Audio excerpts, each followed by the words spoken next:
You mean you haven't heard?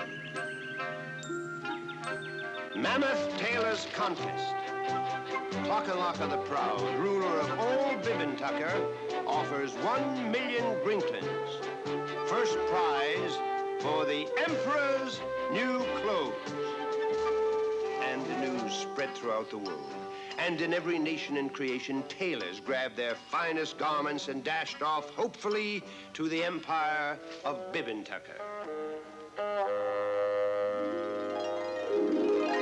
The French tailors were fanatiques.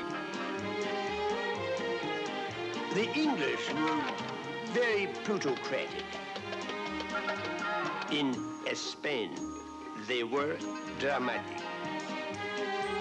The Arabs were erratic. The Chinese, Asiatic. The Venetians, quite aquatic. The Africans, pragmatic. It was very democratic. The competition, quite emphatic. For 1,000,000 Grinklins, there's a lot of money for a new suit, don't you think? Who wins? Come along with me. It's the enchanted world of Danny Kaye. There's a world of enchantment to see. Come along with me. Through my ears you will hear different sounds.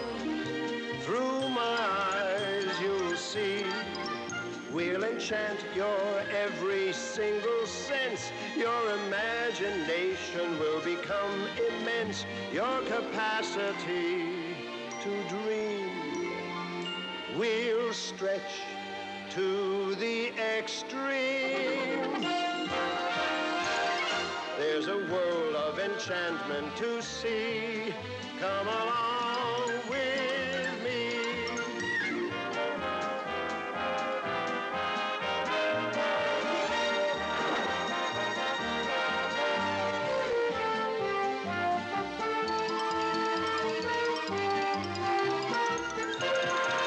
There's a world of enchantment to see. Come along with me.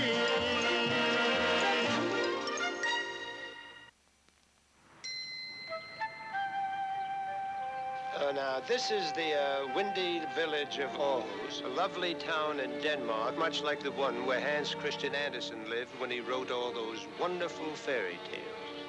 Now, what I would like to do is to have a look around.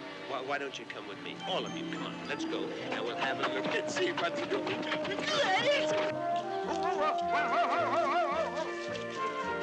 Come with me. Come with me. Come on.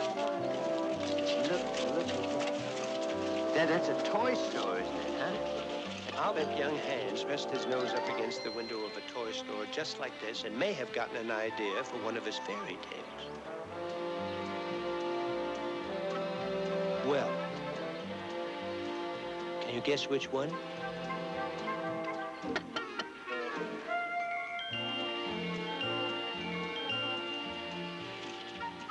Oh, come here, sit down here, man. Come on. Now, do you know what that is? It's a tin soldier. Yeah, but it's a little different than just an ordinary tin soldier. But why? He has one leg. He has one leg. Do you see that little building over there? Uh-huh. Well, let's go over there. I think we'll see something. Mr. Jensen? Maybe. Yeah, I've come for the cloth. Yes. Thank you very much. Look at that. Look at the texture of that cloth. Look at the sheen. See the way it drapes and folds, huh? Have you ever seen such cloth? It's magical. Why, it's fit for an emperor. This cloth is the most important part of our story. The Emperor's new clothes? Yes, the Emperor's new clothes. That's Hans Christian Andersen's famous tale about an emperor and a robe. You see, there once was an emperor, and this weighs a ton. You know something? Actually, I'd like to play the part of the other fellow.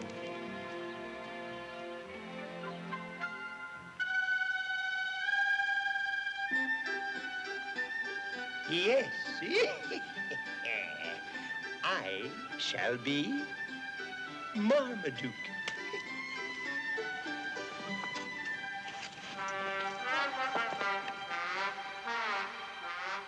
Once upon a time, there was a wonderful role called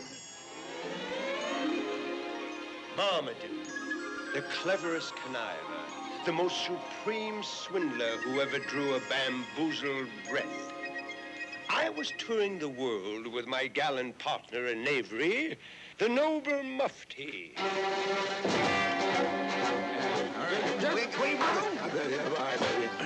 We were forced to make a hasty departure from the kingdom of Conga.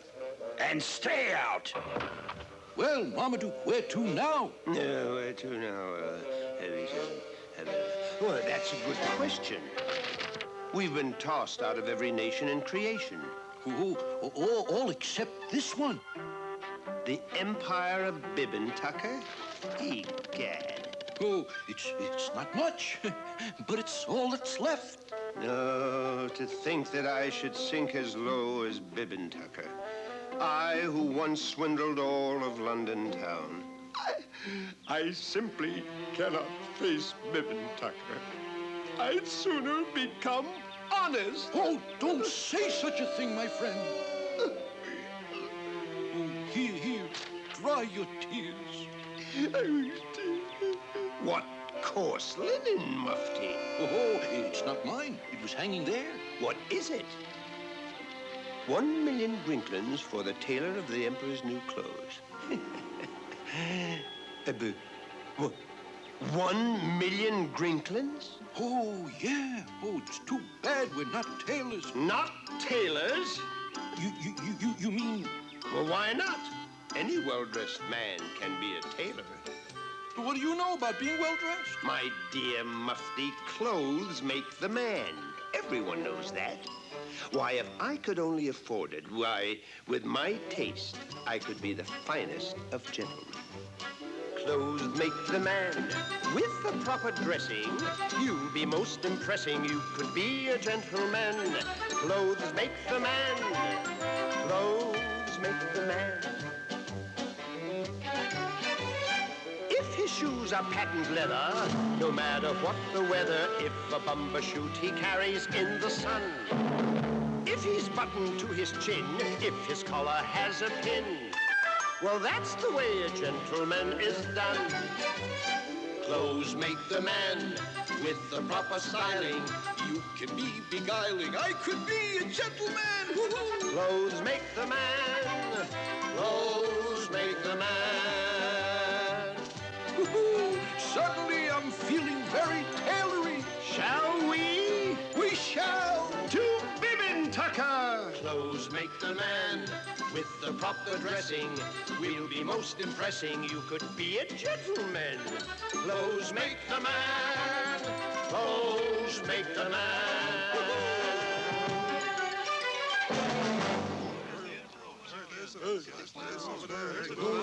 So this is Bibbin just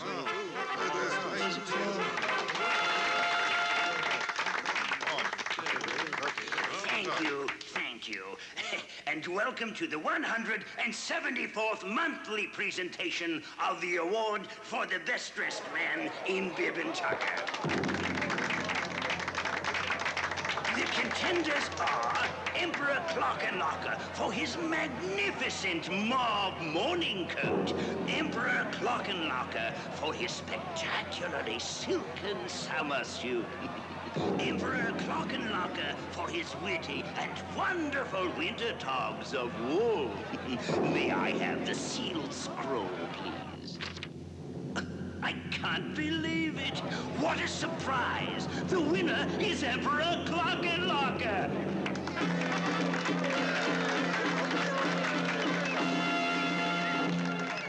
The moment I saw Emperor Clockenlocker, I knew I had found my mark. He was a ridiculous, vain fellow, and wherever vanity rules, the fruit is sure to be ripe for scoundrels. He was followed by his royal pets, Archibald the pussycat and Percival the ape. And they in turn were followed by the Imperial Council, which consisted of the Prime Minister, the Primer Minister, and the Primest Minister. And in the rear was a quite enchanting young lady, whom I later found out was the Princess... Jane, do stop dawdling. Come march with me. Daddy, for crying out loud. For goodness sakes, Jane, smile. Thank you.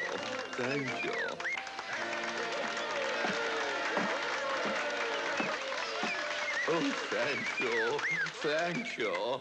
What can I say at a moment like this? I'd like to thank my designer and my tailors and all the little seamstresses without whom this wonderful moment could never have happened. Thank you. And I'd also like to thank all the little silkworms who worked so hard to make the thread. And the Oh, dear. This is going to go on all day. Your Highness. Oh, a handsome stranger, and me with my shoes off. Allow me. Are you flirting with me? He is. He is flirting with me. Well, we hit it off splendidly. Poor thing, she began to tell me the most incredible story. Till just 2 years ago, the Emperor had been a kind and good leader. But then his wife passed away, and he became despondent and lonely. And his faithful court jester, Jasper, was the only one who could amuse him. But Jasper had ambitions. He wanted to rule the empire, and he took advantage of the Emperor's grief. He flattered him, cajoled him, got him interested in clothes. And soon all the Emperor could think of was his ridiculous and all too expensive wardrobe. He neglected matters of state. Out for a fitting. Which Jasper, with his permission, was only too happy to take over. No. He assigned this. He encouraged the Emperor to spend vast sums on clothes. Money to pay the tailors, he said. But the tailors all worked for Jasper, and he paid them slaves' wages. And the rest he kept for himself. And now, all that is left is the 1,000,000 Grinklins, which will be used as a prize for the tailor who makes the best suit. He'll work out some way to get that. And then he'll have all the money. He'll rule the empire. Not with me here. Jasper has yet to meet the likes of Marmaduke, the tailor. What's going on down there? Oh, Daddy, I finally got a beau. Isn't he cute? Eh? Cute? Great galloping gunny cloth. How dare you dress in such a fashion before an emperor Who simply reeks with chic. You're right, Jasper. Arrest them and toss them into the boulevard of rogues. Daddy, no, not my beau. No, just, have you no sensibilities, my good man? I am a magnificent tailor.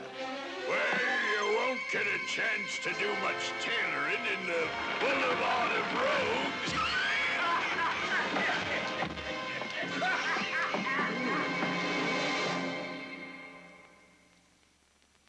A 1,000,000 Grinklins for the Emperor's new clothes.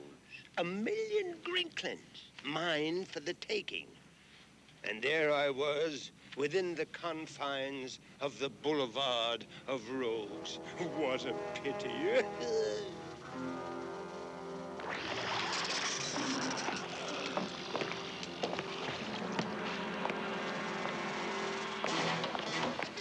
And stay here till you learn to dress fitting and proper.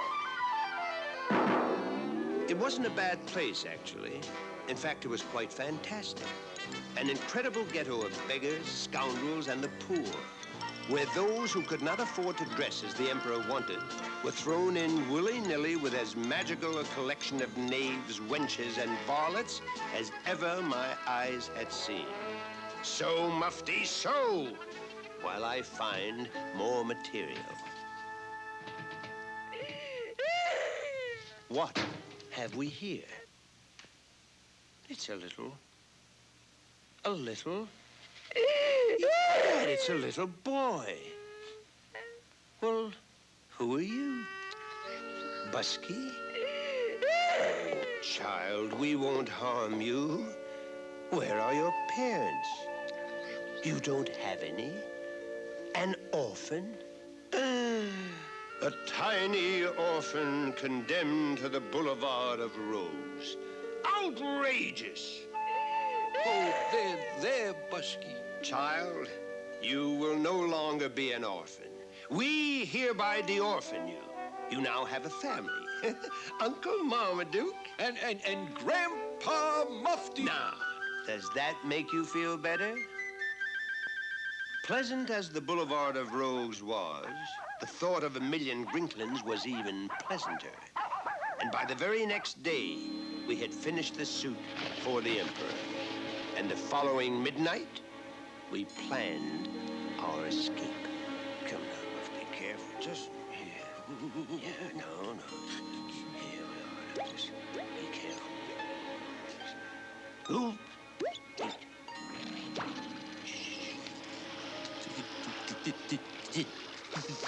This better work. We'll end up as their Halloween dinner. Oh, Mufti, pray come look at all these lovely creatures in the moat. I adore them all. Why, Mufti, nothing is greater than the proud alligator. Why, to me, he is more like a brother. And that's why I smile at each crocodile, who in truth might be somebody's mother. And remember, Mufti, a puss that is octa could perhaps be a doctor, if the world only gave him the chance. And the toothy old shark might desire as a lark to learn how to sing and to dance. Yes, nothing is prettier or wiser or wittier or brings lovelier dreams when I'm sleepy than my comrades afloat in the splendid old moat. Lovely creatures, all crawly and creepy. Ah, yes. A little sentiment in the right places can sometimes make blood brothers out of mortal enemies. Onward to the palace, there to deliver the Emperor's new clothes! You two, passing yourselves off as tailors, eh? Tailors? But, sir, well, we're not just tailors, sir. Oh, no, we're not? We are tailors. Tailors? What do you mean? When a tailor needs some buttonholing, basting, hemming, collar rolling, never does he do the job himself. Or a tailor like a surgeon wouldn't ever do the work he couldn't, never would he do the job himself. When a tailor needs a tailor, it can't be just any tailor, it must be a tailor's tailor. If the tailor's to be tailored, it must be a tailor's tailor. If the tailor's to be tailored. When a minister is ministrating, much involved with head of stating, he needs an advisor to advise. Even clowns with all their dilly-daffing need someone to keep them laughing. Even bakers bake each other's pies. When a tailor needs a tailor, it can't be just any tailor. It must be a tailor's tailor. If the tailor's to be tailored, it must be a tailor's tailor. If the tailor's to be tailored. So it goes for doctors, lawyers, sellers, builders, bankers, ne'er-do-wellers. Everybody needs another's hand, for a necessary part of being has to do with you and me. Am I seeing that you understand? When a tailor needs a tailor, it can't be just any tailor. It must be a tailor's tailor. If the tailor's to be tailored, it must be a tailor's tailor. If the tailor's to be tailored. Tailored? Tailors? Tailoring? What they say makes sense. Huh? Oh, yes, of course. But, what have you brought me? Your Majesty, observe. The suit is ghastly, absolutely ghastly. Away with you. Wait. Your Majesty, perhaps they have something else to show you. Let me speak to them. I like your style, but if the Emperor paid $1 million for those rags, the people might revolt. No, this can't be just any suit. Have you something else in your bag? Something very special? Very oh, why, yes. Of course. We do? We do. Then show it, and by doing so, prove yourself to me. Come, come. Show me my new suit of clothes. The suit. Yes, at once. Emperor, may I call you Emp? Emp, I can see you're not the type for a ready-made right off the rack, Emp. For you, what you need is a made-to-order. Eh? Obviously a tailor of taste and breeding. Oh, really? Oh, of course. But show me the material. I insist on seeing that. A sample. Mufti, he wants a sample. Oh, sample. He wants a sample. Very well, Emp. But first, I've got to let you in on a trade secret. Oh, I love secrets. Yes. This cloth. Yes? This cloth. Yes? It's enchanted cloth. Enchanted? Enchanted? Superb. Enchanted? Enchanted? Enchanted? Enchanted? Enchanted? It's enchanted, of course. Then I must have it. I must. One moment, Your Majesty. How is it enchanted? How is it enchanted? What are you looking at me for? It is enchanted because it's invisible. Invisible to anyone who is very stupid or unfit to hold office. What? Invisible to anyone who is very stupid? Or unfit to hold office. I must see it at once. At once. Show it to him, O worthy tailor. Go on, show it to him. Very well. You understand, of course, this is just a sample. I will have to weave the rest once I get the commission. Oh, yes, yes. Oh, do get on with it. Behold, enchanted cloth. Magnificent. Beautiful. What? What? O mighty Emperor, most fit to hold office in all the world. Is it not exquisite? Yes, it's quite, yes. Well, make me a suit of that enchanted, whatever it is. I'm sure I shall be able to see, that is, I'm sure that I shall just love the finished garment. Well, I'm not worried, because quite frankly, Imp, it's you. Yes. When a tailor needs a tailor, it can't be just any tailor. It must be a tailor's tailor. If the tailor's to be tailored, it must be a tailor's tailor. If the tailor's to be tailored.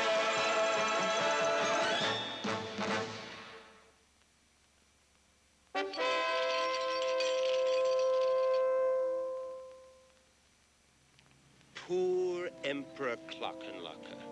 The fact that he couldn't see our enchanted cloth meant only one thing as far as the Emperor was concerned.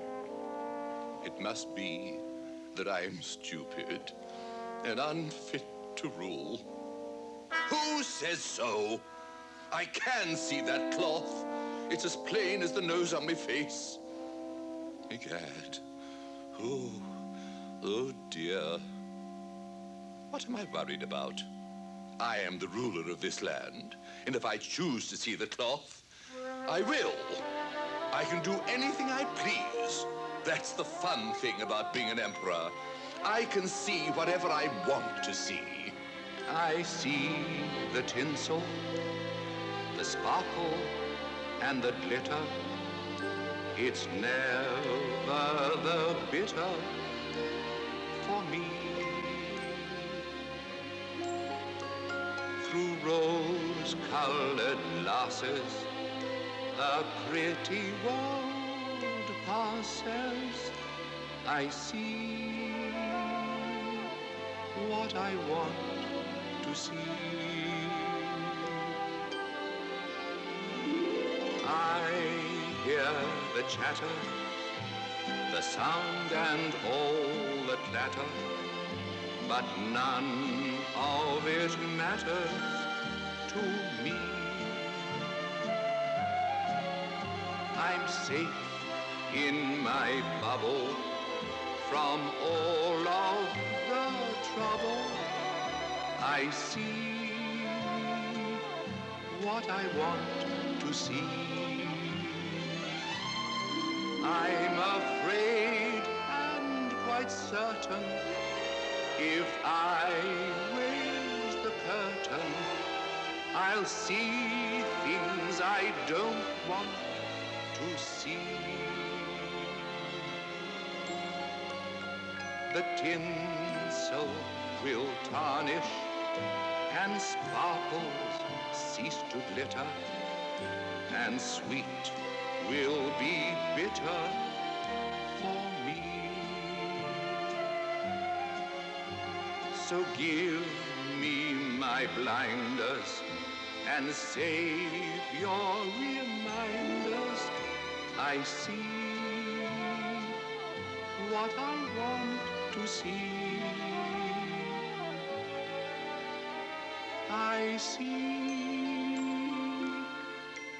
what I want to see.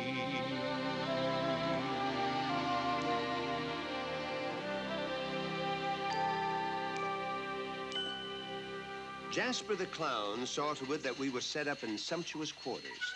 We took the lad Busky on as our apprentice, and our every wish was a command. It was, all in all, a delightful way to make a million.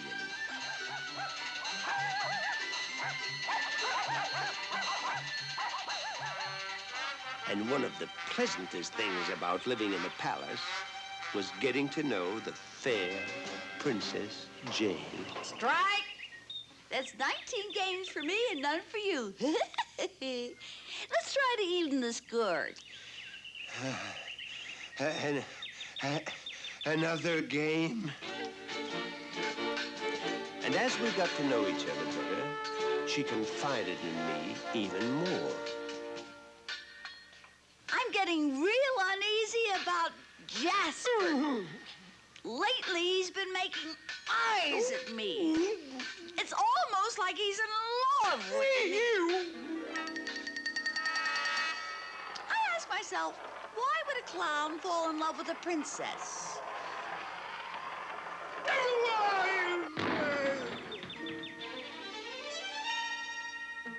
Stroke, stroke, stroke. And I figured out why. Even if he has all the money in the treasury, he can't really rule the land unless he marries into the royal family. That's me. Stroke, stroke. Have no fear. I won't let Jasper have you, my love. Oh, Marmaduke, I feel so safe. With a hero like you around.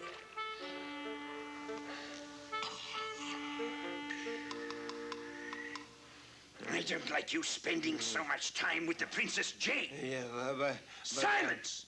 Do as I tell you, or I will have your head. Jane and the Empire will be mine. But what if she doesn't love you? She can be tricked into a wedding. Tricked? How? You'll find that out when I want you to. Well, every day we continued to work on the suit that wasn't there. And every night, the Emperor studied his arithmetic and spelling and history until dawn, trying desperately to become less stupid and fit to rule. And every morning... Oh, I've got to see it. I've just got to be able to see it. Well, tailors, how goes the work? All silky and brocadey, I trust? You can see for yourself, sir.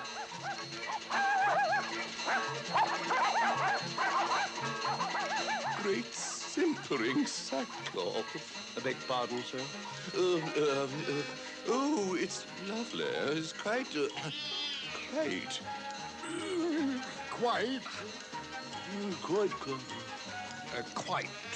Quintessentially quite. Great progress. Your progress is progressing very progressively. How long will you take to finish? Well, making such a suit is quite an involved operation.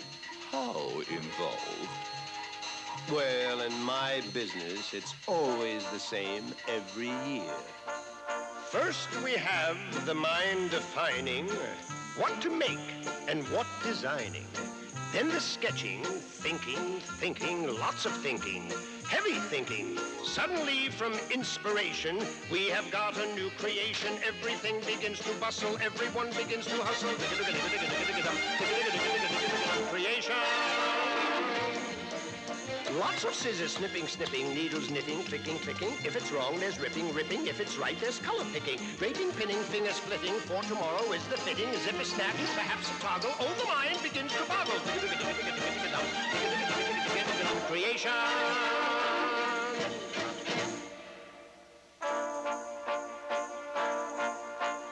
Finished every alteration.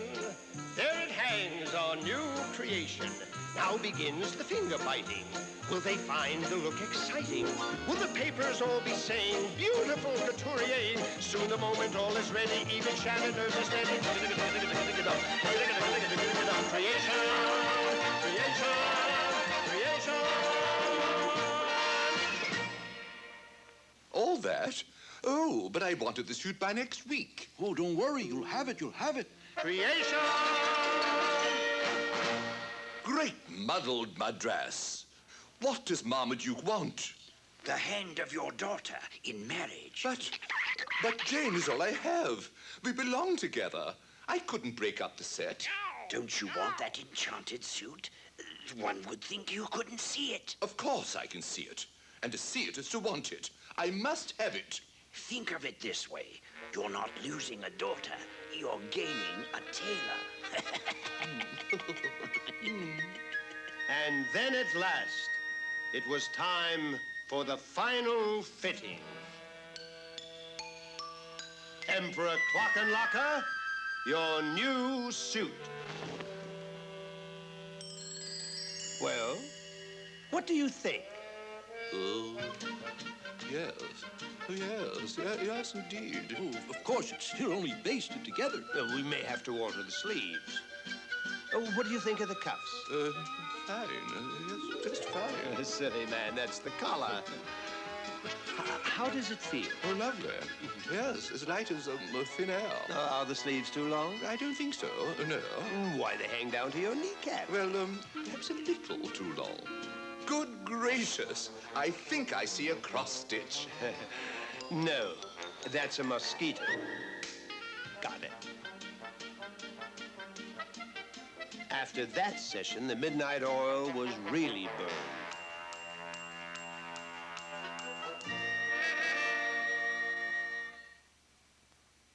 This has gone far enough. I'm growing impatient. It's time that suit was finished.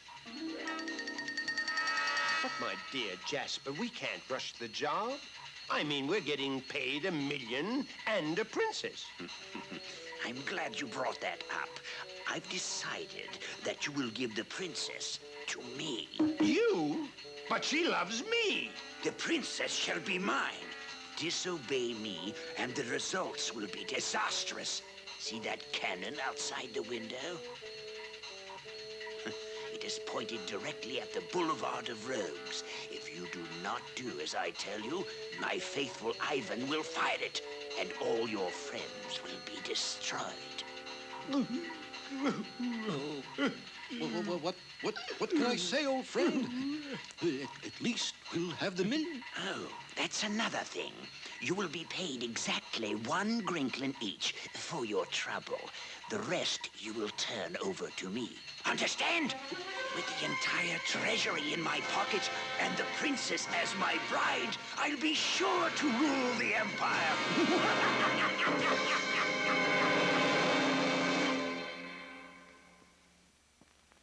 Well, you can bet your bobbins that we weren't going to let Jasper get away with 999,998 Grinklins and 1 princess. So, we made secret plans.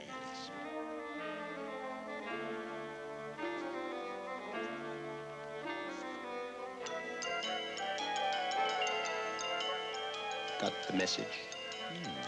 Of course. We ate the evidence. Your Majesty, the suit is finished. You may pick it up at noon. Oh, wow. I then paid a call on the Princess Jane, who was being fitted for her wedding gown. Oh, jeepers, Marmaduke. I can't wait until after we're married. But you really think you'll be able to carry it off? I mean, being a gentleman at court and all that? Why, whatever do you mean? Well, a prince consort has got to be a gentleman. My dear Princess Jane, with $1 million Grinklins and you, I could be anything. I could be a gentleman. Why not? Why not?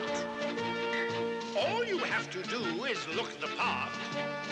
Look the part. Watch your P's and Q's and learn to play croquet. Croquet! Okay.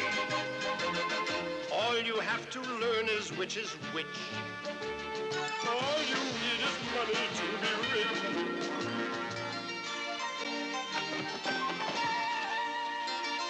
You could be a baron or an earl. Or an earl. And be part of all the social world. A social world. Learn to dance and do the minuet. Minuet! You bet. All you have to learn is which is which. All you need is money to be rich. You'll spend your afternoons at tea. A gentleman refined you'll be. Never will I use a word like gent. Why you might end up in Parliament. Be an admiral of the Admiralty. Admiralty. You'll say quite instead of yes, sirree. Yes, sirree. I could be a minister and sniff that stuff. That stuff is snuff. Enough! All you have to learn is which is which. All you need is money to be rich. All you need is money to be rich.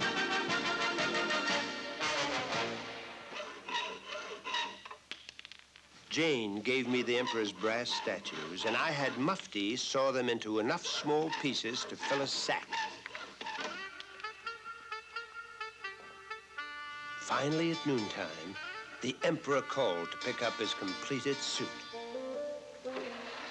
Your Majesty, the Emperor's new clothes. Well? Heavenly herringbone. I've never seen such a wonderful suit. The $1 million is yours. Now, Mufti and I had planned to lower the bag of real gold into the garden and bury it there. But our plans went slightly astray. Luckily, we had Princess Jane posted as a lookout. Jasper is on his way! Jasper? Oh, my. Oh, he's early.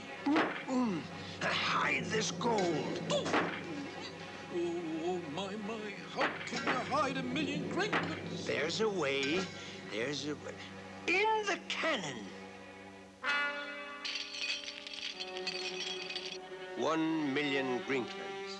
I'll count it when I have the time. The Emperor is about to show his new suit. Take it away.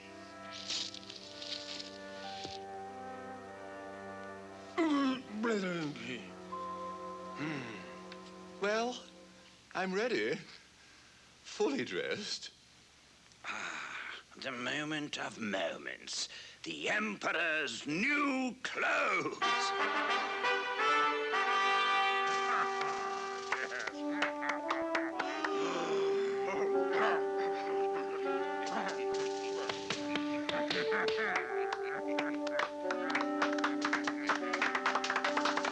Now, nobody anywhere ever wants to be thought a fool or unfit for his office in life. And so wherever the Emperor went that most curious afternoon, after they got over the initial shock, that is, they all agreed that the garments were beautiful and that beyond a shadow of a doubt, clothes make the man. With the proper dressing, you'll be most impressing. You could be a gentleman. Clothes make the man. Clothes make the man.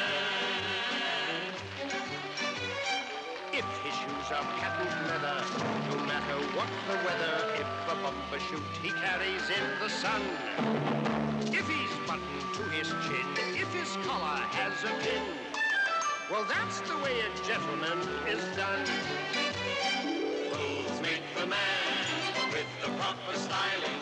You can be beguiling, you can be a gentleman. Clothes make the man.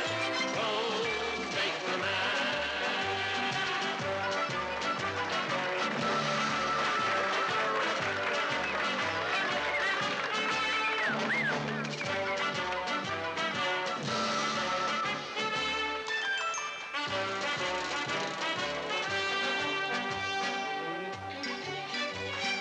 Clothes make the man with the proper dressing. You'll be most impressing. You can be a gentleman. Clothes make the man.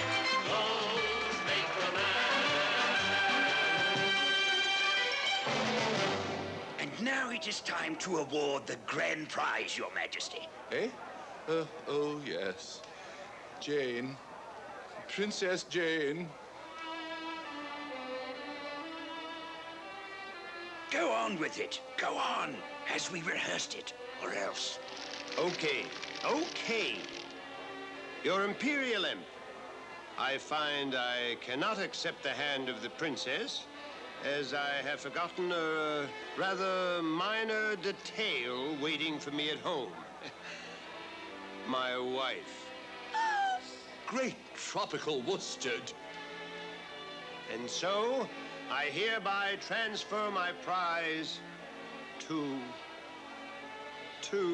I accept. But... It was obvious to one and all that Princess Jane was heartbroken. And beneath that veil, she was sobbing her eyes out. I now pronounce you clown and wife. Kiss the bride. What the? The apprentice? What are you doing here? Well, I don't see what you've got to laugh about. You've just married a clown. You're laughing at me? Why? What's funny about me? Nothing so fun. What? Eh? Speak up. You're naked. I don't follow. I'm what? You're naked. You don't have any clothes on. No clothes? Naked? Naked? naked.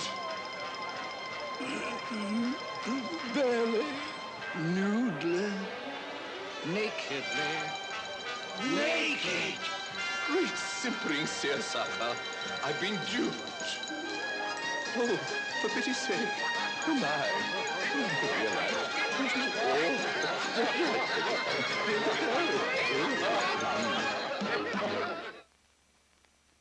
This is all your fault. Oh, dear. You encouraged that scoundrel. I can explain everything. Enough! You are banished from Tucker forever. Away with him. And as for you, back to the Boulevard of Rogues. Take him away. Oh, is there no one I can trust? Where's my daughter? Where's the Princess Jane? Dear Daddy, first of all, don't get a chill. Oh. Second of all, I have taken refuge in the Boulevard of Rogues, where I'm to wed Marmaduke later today. wed Marmaduke? I forbid it. P.S. Please don't forbid it, because I love him very much. She does?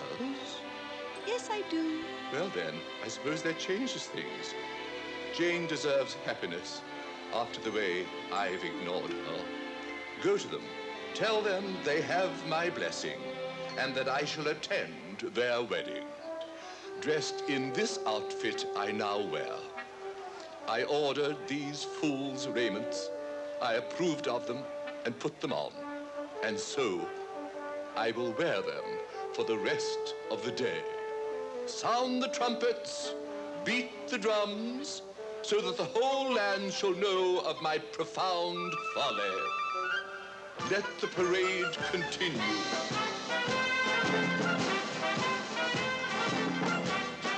The Emperor was true to his word. And all that day, as the trumpets blared and the drums rolled, he marched before the entire population of Tucker.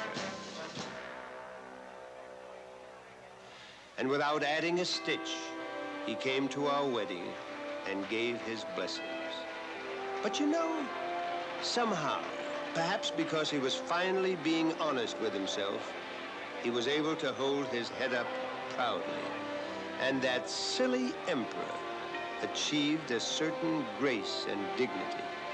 And everyone said that the emperor's new clothes were the most magnificent he'd ever owned. He and everyone else were certain to live happily ever after. That's what you think! Ivan! Ivan! Fire! Yes, oh, master.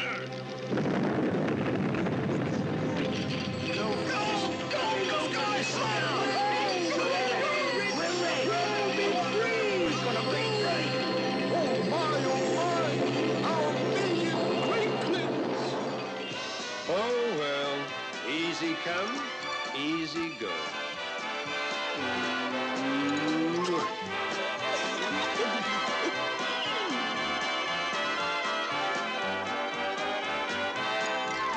Now, I've heard of fairy tales ending happily before, but that was absolutely wonderful, especially for me.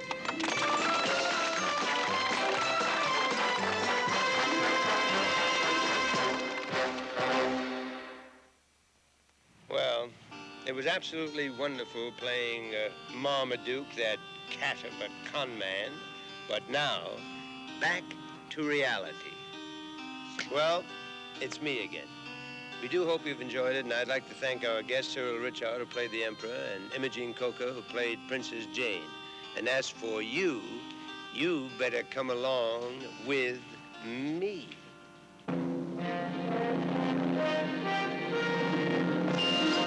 There's a world of enchantment to see. Come along with me. Through my ears you will hear different sounds. Through my eyes you'll see. We'll enchant your every single sense. Your imagination will become immense. Your capacity to dream we'll stretch to the extreme. There's a of enchantment to see. Come along.